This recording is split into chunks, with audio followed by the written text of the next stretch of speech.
بسم اللہ الرحمن الرحیم۔ اللہ کے نام سے شروع جو نہایت مہربان ہمیشہ رحم فرمانے والا ہے۔ ہماری دعائیں قبول کیوں نہیں ہوتی؟ ہم نے اللہ تعالیٰ کو پہچانا مگر اس کا حق ادا نہیں کیا۔ ہم قرآن مجید تو پڑھتے ہیں مگر اس پر عمل نہیں کرتے۔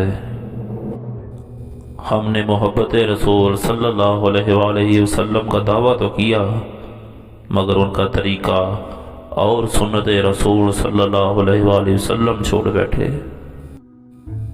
ہم شیطان سے دشمنی کا ارادہ تو رکھتے ہیں مگر ہمارے عملی کام شیطان جیسے ہیں۔ ہم نے موت کو برحق تو مانا مگر ہم موت کی تیاری کرنے کو تیار نہیں۔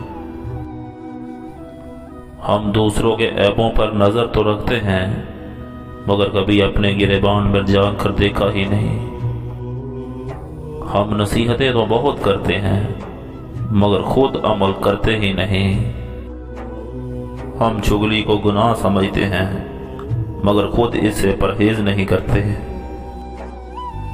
ہم دعا تو پڑھتے ہیں مگر مانگتے نہیں۔ ہم عورتوں کو پردہ کرنے کی نصیحت تو کرتے ہیں مگر کبھی اپنی نظر کا خیال کیا ہی نہیں۔ اللہ ہمیں دین اسلام سے پکی اور سچی محبت عطا فرمائے، آمین یا رب العالمین۔